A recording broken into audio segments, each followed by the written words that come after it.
Thank you so much, Karen. Good evening, everyone. I'm so glad that you've joined us to talk a bit about the SAO. I look forward to sharing some of this information from you. And as Karen mentioned, I welcome you to type your questions into that comment box as we move along, and we will collect those and address them at the end of the session. So let's get started. A lot of folks are curious, what is the SAO? And you'll hear that acronym quite a bit as we're going along. The true and official name is the Standard Application Online. And the SAO actually simplifies the admissions process. Much like the common application at the college level, the Standard Application Online at the secondary level really allows us to simplify the process for families. You can complete one application, work on your essays, et cetera, really focus your efforts there, and then submit that to many of the schools who accept it. We currently have over 500 schools who accept the Standard Application Online. And the really neat feature about the online application is that your teacher recommendations actually can be completed online. Your teacher only has to complete the one recommendation form, and then it gets attached to each of your recommendations. You can also search for schools that accept the Standard Application Online on our website, ssat.org/admission/the SAO. You can certainly link there directly. If you just visit the homepage for ssat.org, you'll find there are many links there that will bring you right to the SAO pages as well. So where do we get started? When you visit ssat.org, one of the first things you're going to want to do is take a look down in the bottom right-hand corner to the feature Apply to Schools. So you can start the process there. And that's actually going to bring you over to this fantastic resource page that we have, landing page here. The resources like choosing a school. It's going to help you create a checklist for the type of school you might be looking for, tell you a bit about scheduling visits, finding a school that might be a right fit for you. Then we have a section that's going to help you with the application process. We talked to you a bit about the application calendar and the admissions cycle, how to prepare your application and those pieces, interviewing and some of the helpful tips for that process there, and then certainly some more information and links about the financial aid process. Of course, the Standard Application Online, so we have some filters that will allow you to search simply for schools that accept the SAO, and then some of the frequently asked questions about that. And this link, particularly the SCCA, that stands for Schools Currently Considering Applicants. So if you're an applicant that's considering looking at the process and sort of coming from what we might consider a non-traditional timeline, perhaps you're looking to start the process now and enter a school in January after the winter break. Perhaps you might be looking for a school that offers summer admission. You can click on that link so that you can find schools who are currently accepting students for those different times of year. The great thing when you visit schools' websites that you want to be on the lookout for is this little badge here that popped up. We accept the Standard Application Online. Many of the schools who accept the application will have a quick link from their own websites, bringing you right back to ours where you can start the process and apply. Let's go ahead and get started, though, by going over to our filter here for schools that accept the SAO and doing a search. So right here on ssat.org under the School Search feature, you'll see you have a number of filter features that you can use to find a school that's a right fit for you or that has some of the criteria you're looking for. There's boarding schools and day schools, different genders, grades, religious affiliations, that SCCA list that I mentioned. You can search by academic program, interscholastic sports, I mean, all of those things. And this actually will really help you find a list and narrow that down for schools that might be of interest to you. You want to make sure on this page that you check off the box, Accept Standard Application Online. And what that's going to do is it's going to filter your list even further to show you which of the schools you're applying to accept the SAO. Now, even if only one or two of the schools you're applying to accepts the SAO, it's still a fantastic option for you because it's one less application that you'll need to spend your time on as you're going through the process. So you really can devote your time to finding the right school and the right match and sort of less time worrying about some of those details that you may need to do in order to complete the application. This really will help you streamline the process. So now that you've narrowed that list down and you've filtered and sort of found the schools that you're interested in applying to, where do you want to go? We're going to have you go right back to ssat.org and click on the student login, which you'll find on the top right of any of the screens. This is assuming, of course, that you have already created a student account. If you haven't done that, you definitely want to do that. You can click on that link just to the right here for creating an account. There certainly are videos that will walk you through that process as well. But I am taking for granted that most of the folks listening this evening have probably created a student account already because you've done some testing. If you've taken the SSAT, the great thing is you've already created an account and half of your information is already in the system. So when you go to create an application, a lot of that information is just going to transfer over and save you a bit of time. So let's go ahead and take a look at that student login, and let's log into our home page. So here from the student account home page, you're going to want to take a look at the My Applications tab. Those of you that have done testing know that you started at the My Test page where you registered for tests. Then you jumped over to My Scores after you took your test so that you could see how you did. And now you're going to jump over to the My Applications piece. Now the first thing you're going to see when you start this process is this page here. And you'll see that red button right front and center with the complete biographic information. More importantly, though, you have application instructions. At any time during the process for the standard application, completing this piece, you're always going to have a link in the top right of your My Applications page that brings you to a printed list that sort of walks you through step by step each particular step of the process. And that's going to be really helpful for you if you sort of stop and start this process at different times or have very specific questions about a part of the application.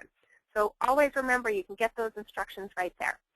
So let's go ahead and get started. We're going to click to complete our biographic information. Now, when you do this, this section is requiring details about the student's biographic details, such as your applicant information, your name, your address, etc., your education, and some family information there.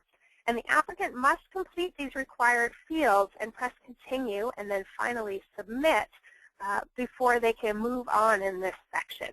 So you'll see here just briefly, I've sort of shot a couple pieces of the screen so that you can see what we're asking for in this particular section. You cannot stop and start this. The student biographic information does need to be completed in one sitting. Okay, so just plan that that's going to take you a little bit of time to put this information in. Once you submit it, you cannot make changes to this. Any changes that would need to happen after you submit it will actually have to be done with each school you are applying to directly, okay?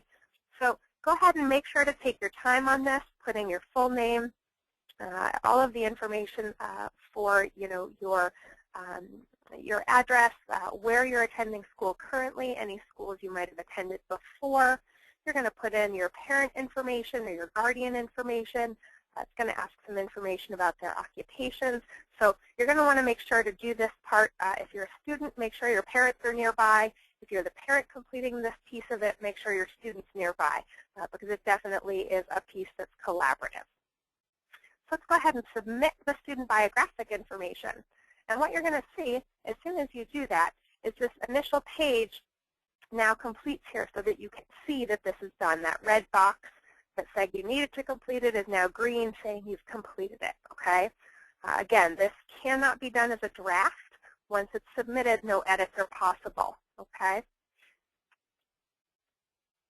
Let's move right on through now. Once we've completed the biographic information, we can do the fun part, which is adding the schools that we're interested in applying to.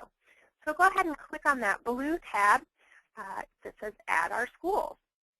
When you do that, this little box is going to pop up that allows you to search for the schools.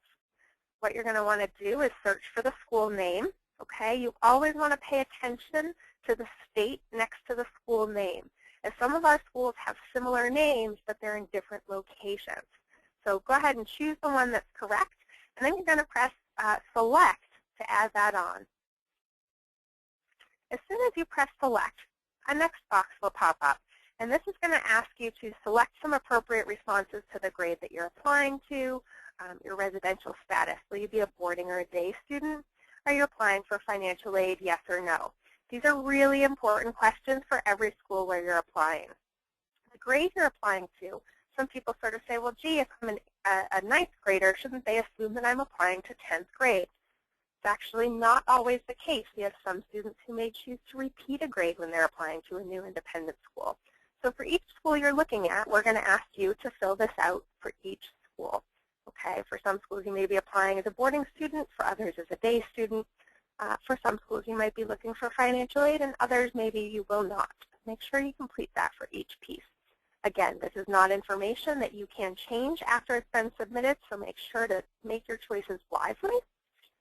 And then you have some legacy information. If you have any relatives who've gone to that school before, or a connection there that's currently attending the school, go ahead and list their names here. If you don't have anyone who has attended the school that's connected to you before, just leave this section blank. It's not a problem at all. And then go ahead and add that school in. As soon as you do that, it's going to bring you to a new screen showing you that that school has been added.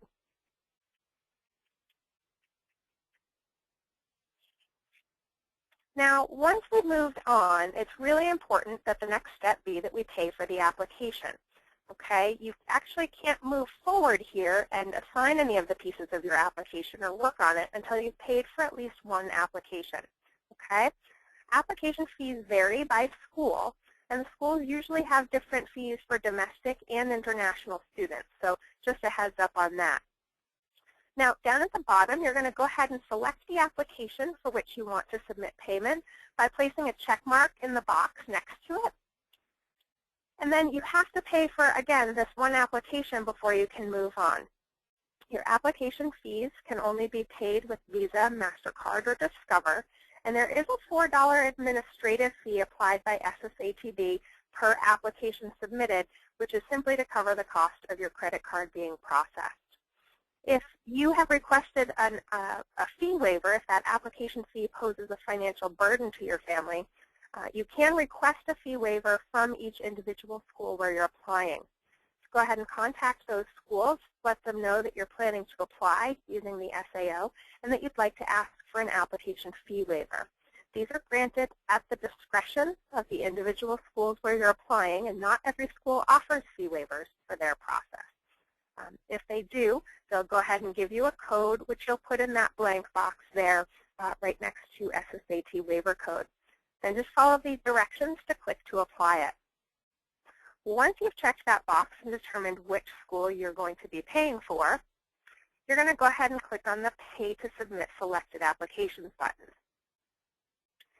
That's going to bring you over to this Review and Pay page. If you've used a fee waiver, you're simply going to be asked to review that. If you're using a credit card to make payment, you're going to be given this list of particulars here in terms of your name, your address, etc. They'll move actually over from the information you already have in the system, so please make sure to correct any of this if it's not as it should be in relation to the credit card holder's name and address, okay? Right up there at the top where you see the name of the school where you're applying to will appear here. You are actually going to see application to and whatever the school's name is. So this is where you can verify that you're completing the correct school, that you're paying the correct fee, okay? Go ahead and put that information all in, and then submit your payment. As soon as you do that, you're going to be given a confirmation page. And this is going to allow you, to have sort of a record or something on file showing that you've completed this process. If you use a fee waiver, you're going to see that listed there. If you've used a credit card, you're going to simply see that there. So I would encourage you to keep a copy of this page on record, for your own purposes so that you can keep track of those. But you will be able to see it from your home page there. Once you have paid for an application, it does become live. So you cannot sort of remove it or take your application out of the running at a particular school unless you contact that school directly and tell them that you want to remove it. So you'll see what's going to happen now. As soon as you press that through, you've seen your confirmation page. You'll notice that status over on the left-hand side listing the school where you've applied is paid. Until the time you pay an application fee, the status remains, you'll see a little note there that says remove. So long as it says remove, you can always take that down. If it says remove there, it means the school that you're looking to apply to has not yet seen any of the pieces of your application. But as soon as that status turns to paid and you have submit payment, all of your information will be pushed through to that particular school as it exists at that time, okay? So just be aware that once that's done, you cannot remove your application without contacting the school directly. So let's talk a bit about some of these application components, okay? It should be noted that for students applying to grade 6 through postgraduate, you do have student essays that you need to complete. There are parent evaluations that needed to be completed at all grade levels. These particular sections can only be submitted one time, and they're going to be applied to all of your applications. Now, you can view those particular pieces, so you can look at the student essays or you can look at the parent evaluation simply by clicking on that red box containing their name. It will open the document and allow you to look at it. So long as you do not click Submit, you'll be able to access it again, okay? You can, again, look at any of those pieces. With the math recommendation, the English recommendation, your principal form, your academic record form, these are your recommendation forms which you'll now be able to assign to your particular teachers. So let's take a look at one of them. When you click on that English recommendation form, what's going to happen is you'll see a pop-up on your screen coming up letting you know that you need to acknowledge and waive your right to read this confidential teacher recommendation and the school report, which is your school transcript. So what you're going to do here is check that box to acknowledge that you've waived your right. You're going to put in the recommender name, so the name of the teacher that will be completing that form. You're going to enter their email address, and you actually have to put that in twice. And then you're going to enter the name of the school where that teacher is. Go ahead and do that and press Submit. And then what will happen is you'll actually be able to see then that you've designated those particular forms out to your teachers. Okay? So what's really nice is that you can actually move in and change these. So for instance, if you've assigned your math recommendation form and suddenly your math teacher goes out on maternity leave and won't be able to complete that form for you, so long as your math teacher hasn't done it already, you can actually just click on Math Form again and reassign it to a different teacher. Okay, so that's going to be really helpful for you. You'll notice, if your teacher hasn't had a chance to do this, that it's going to be blank. So this is going to allow you to help with some of that status monitoring piece. Now, the other piece I want to talk a little bit about here is the supplement form. Some schools that you apply to may require a supplemental form as part of the SAO. So if you see this item marked as required, go ahead and click Upload. When you do that, it's actually going to open the document, another pop-up screen here, which is going to allow you to open that supplement form. Click on Download Original Supplement here. That's going to open the form up, and then you'll need to print that form off and complete it. If you cannot, then upload that form again. So we suspect, or we expect rather, that you will print that form off. You'll complete the supplement form and whatever is being asked of you. For some schools, it's an additional essay or a checklist of some kind. And then what you're going to need to do is actually scan and upload that document back into your computer. You can do that if you have a smartphone. You could take a picture of that particular document. You're just going to need to save it as a PDF when you put it back in.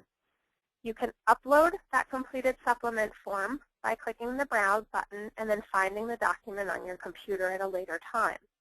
If you have any trouble with this form and you're not able to upload it into your SAO for this particular school, you should mail that school's supplement to that school.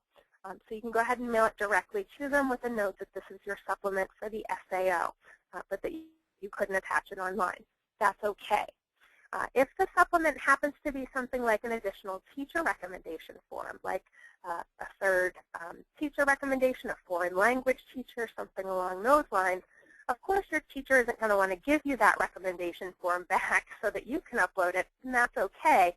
That teacher should just mail it directly to the school where you're applying that is requesting that supplement form. And again, if you have any questions about that, you can certainly contact the school who's requesting that supplement form directly. and work that out with them, find out what their preferred method is if you have any questions about how that process will work. So the next piece here that we have a lot of students inquire about is the designate an advisor piece.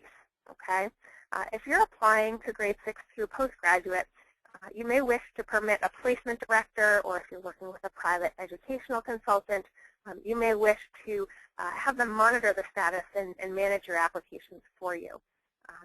If you are currently attending an SSAT member school or working with an SSAT member consultant, you can assign them as an advisor. And if you hover over the little blue eye icon next to designate an advisor, you're going to see an informational box that explains to you a bit more about what that process is. Okay? So once you do that, you click on the button, and this screen will pop up, allowing you to search and find your advisor. You can go ahead and type in the name of your school here. Really, really important to note, the only person who should be your advisor would be someone from your current school, again, and only if your current school is an SSATB member, or an educational consultant who is an SSATB member. You do not want to make the schools where you're applying your advisors. Once you've designated someone your advisor, they can see the schools you're applying to, they can see the pieces of your application and upload pieces for you. So you can see where that would be problematic if you accidentally made the school where you're applying your advisor. Then they would be able to see all of the other schools where you're applying to, and that isn't something that you'd want to do. So again, if you have any questions there, go ahead and hover over that little eye icon. It'll explain to you exactly what that is. Now, if you are working with a placement director at your school, you do want to check with them first and see how they wish for you to complete the standard application online. Sometimes they wish to upload your teacher recommendations for you instead of having your teachers complete the forms online. So just go ahead and make a quick stop or phone call to their office to verify that information before you move forward, and then see if they'd like you to designate them as an advisor or not.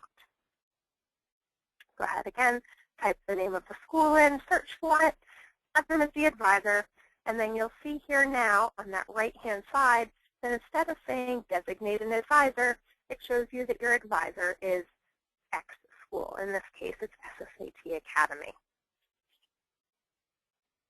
Once you've done this process, you've assigned your teacher recommendations out. You want to monitor the status of your application. So once you've, again, assigned these teacher recommendations and your teachers have started completing them, you'll notice that anytime you're logging in to the standard application online, you're going to be able to see the particular forms that need to be done. The red icons indicate to you that this is something that's a required document and it's incomplete. But you'll notice in green, these are forms that are required and that you've completed. And that's why you can see the date that your teacher completed that particular piece. That's going to be really helpful. So it's a few important things to remember this year. All of your applications and related forms should be submitted online only. The only exception being your supplement forms. If you're not able to get those online, you can mail them directly to the schools. But you should not mail any applications or school forms to SSATB. Unfortunately, we're not able to process those forms for you. They should only go to the schools where you're applying. So I'm going to go ahead and open this up to questions. I know we've seen a few of them come through, and I know we've moved through some of the pieces quickly here, but I'm happy to move back and sort of cover them specifically as we have folks with questions about certain parts of the process. So Karen, I'll open it up to questions at this time. Thank you, Kate. I want to encourage everyone, if you have a question, please type it in at this point.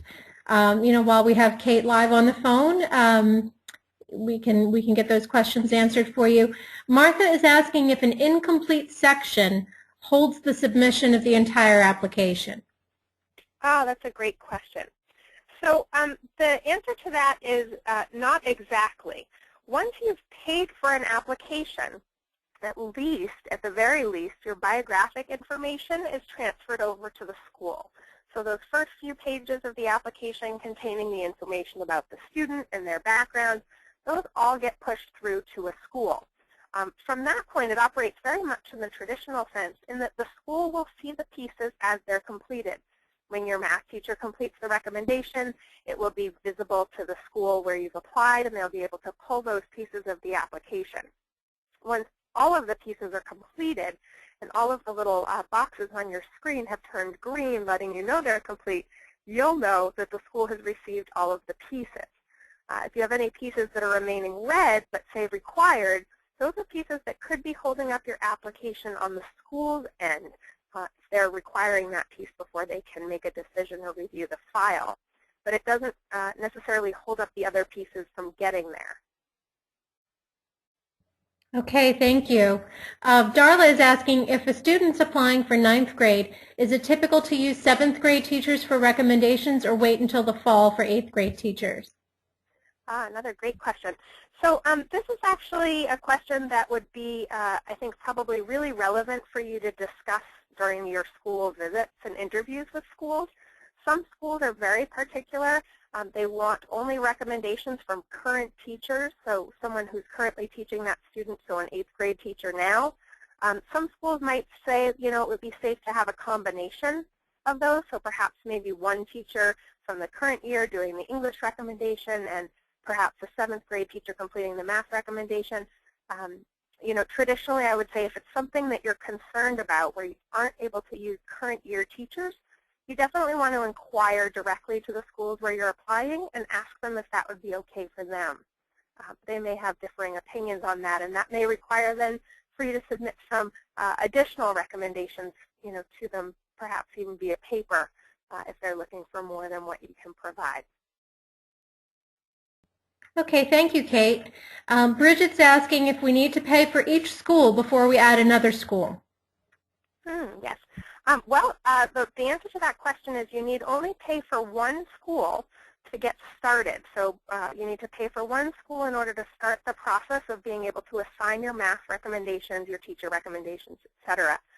You can select other schools, so they'll all sort of appear underneath this first one, and their statuses will say remove until you've paid their fee. Until you pay the application fee, the data isn't pushed through to those particular schools. So you may have, for instance, here paid for SSAT Academy, and SSAT Academy is looking at all of the pieces as they come in. But you may have added, you know, a second school, for instance, you know, sample school below this. Sample school will not receive any of that data until you pay their application fee. So they don't see your application just yet. But you could keep them on the screen here just to sort of manage the process and see what's needed from each of the schools where you're looking to apply, particularly in the case of supplement forms, or you may have a school that requires an English but not a math recommendation. So you can certainly add them in there, but the application data doesn't go through to a school until you've paid the application fee. Thank you, Kate. The next question is, do the schools know when you complete your application? Yes, they do actually. So as I mentioned, the first part of the process is that the schools will see the first few pieces of your application. They're going to see the student biographic information as soon as you pay the application, but they may see that you've done your part. Perhaps you've completed the student essays and parent evaluation, but you haven't yet received that math recommendation, your teacher hasn't completed it, or the principal recommendation. They're going to see the pieces that are missing but required. And then as soon as those pieces come through, they're actually pushed instantly. So the moment your math teacher completes the recommendation online and presses submit, the schools where you're applying will be able to see that form. So it actually happens pretty quickly. But each of the schools is able to sort of monitor the status of your application in much the same way they would if you were using their paper application or their own online application. Thank you. Alita's asking, can her daughter complete her student essays in a Word document, or should her response be handwritten on the form? That's another great question, and this is actually a really important one, so I'm glad someone asked. The student essays, if you click on the red box, you'll be able to open the essays and see what they are. The essays cannot be completed in draft form, which means you can't sort of start working on them and then go out of it and go back into it. You can only complete them in one sitting. So it's really, really wise to open the document up, take a look at what those questions are, and then compose your answers in a Word document. You can then go ahead and take those, the document, the Word document, and copy and paste your responses right into the essay form online. So there's no need to handwrite it. In fact, you can't handwrite it because you can't upload your essays.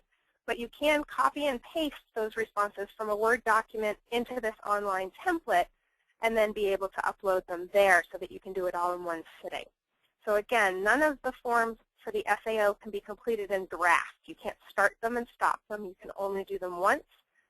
So once you press submit, it is locked into the system and you're not able to access it again. So that's a really important one to note. We encourage teachers when they're completing your recommendations to do the same, to compose them in Word documents and then enter those, copy and paste that text into the forms it's directed. Thank you, Kate. We have a number of questions here about the teacher recommendation forms. We've had people asking if they can see the recommendation form before they send it to the teachers. Are they general forms? Should the teacher be asked not to mention a specific school if the student's applying to more than one school? And yes. Is that a form that is sent to the teacher?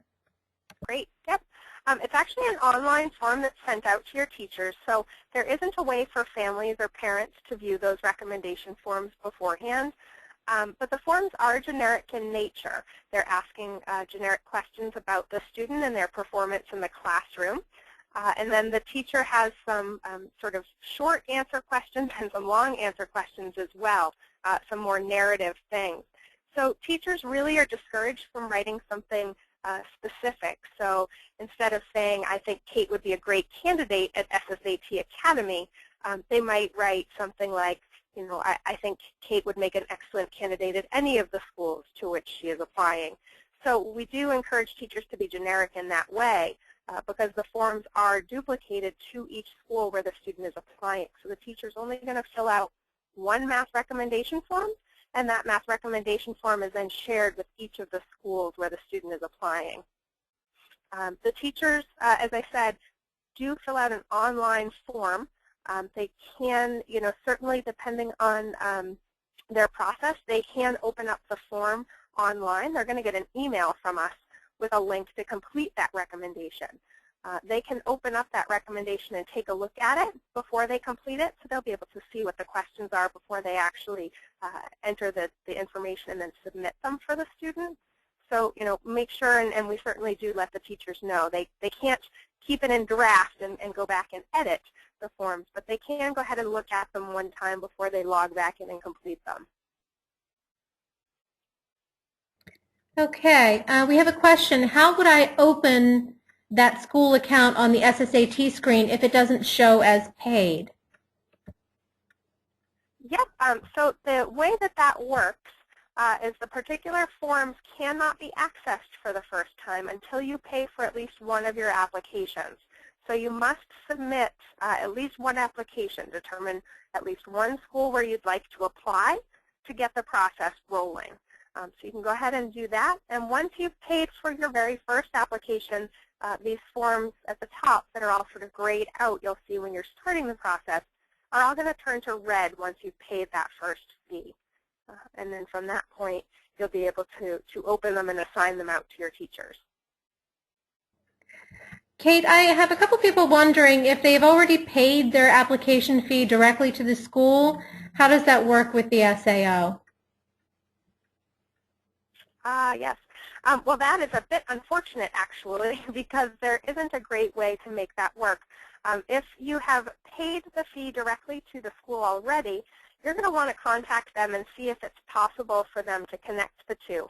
And really, the only way that they could do that would be to issue you an SAO waiver so that you could go through that process. So it would be a little bit more confusing for the admissions office on the school's end if you've already somehow sent a particular application fee check directly to the school. So I would encourage you to start with them, inquire how they should go through the process. And most of them are probably going to either offer you a fee waiver, which would allow you to move through the SAO process, or perhaps they may even return your check to you so that you could then route your process properly through the SAO.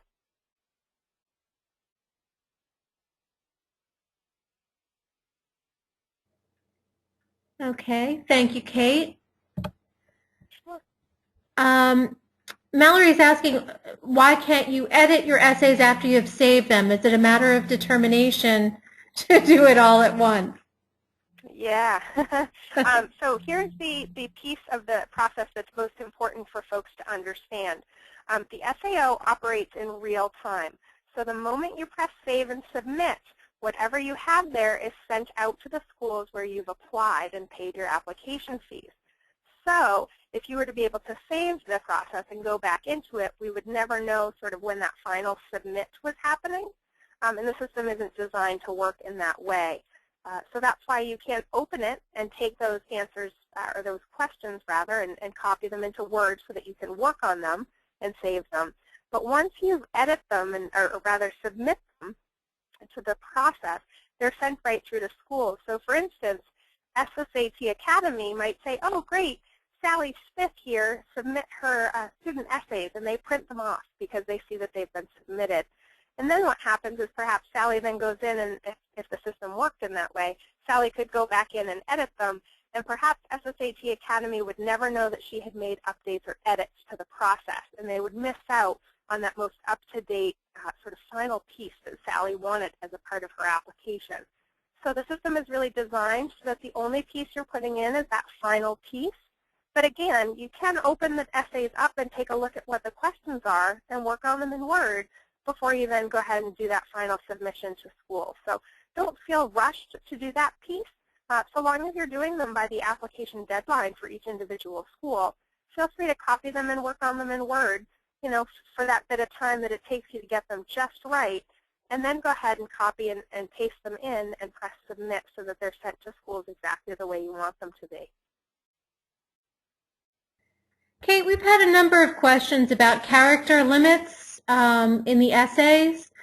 I don't know if you'd like to speak to that, or Sunana, if you'd like to pop in and talk about that as well, but I think it's something that maybe needs to be discussed in general. Certainly. And I'm happy to answer this. There is a 5,000-word character limit for student essays and parent statements. So that is important to note. As you're going through the process, there are certainly limits, again, in the teacher ones as well, but they're actually pretty substantial text boxes, so people do actually have quite a bit of space to enter those in. Sunana, I don't know if you want to add more information about that word limit piece. Hello, all. Yes, Kate covered everything that regarding the word character limit on student essays and parent statements. The only thing which is very intuitive and will help you when you're submitting the student essay and parent statement is each question is mandatory. So nowhere when you're submitting, even if you're directly inputting your responses in the response fields on the online form, if you cannot miss a question and submit, the system will tell you that you need a response. Even if the question is not applicable and the response is not applicable, it will still prompt you to put a response in each response field. We feel that this is quite helpful because we've seen that families can miss a question and then contact us that they had missed a question. So we've made it so that you don't miss out on any question before you submit the section. Perfect. Great. And I would just quickly note, if there is something that you realize sort of after the fact that you really wanted to include something else in a student essay, or you really wanted to you know, add something to your parent evaluation that after the fact you think, gosh, I really wish that we had included this, or I really wish we had mentioned that, go ahead and feel free to send that directly to each particular school where you're applying. If you feel that you've not been able to attach a really important and significant piece of your application, you know, make sure that you've done that piece there, and that you've sort of done the piece on your end where you've sent it directly to each school. Okay, thank you. We have a question from Jackie who's saying that a couple of schools indicate that they accept the SAO, but she can't seem to find them on the website. I'm not sure okay, why that would be. That's a great question. I'm not sure why that would be actually either. If I don't know if we have the ability to sort of type in any particular schools in that comment section. But if you want to send us a list of the schools that you're having a hard time locating in the system, please go ahead and do that, and then we'll be able to look them up and see why you might be having a hard time finding them. Jackie, I might suggest that you send your email to apply@sssat.org or info@sssat.org, and we could answer that question directly for you.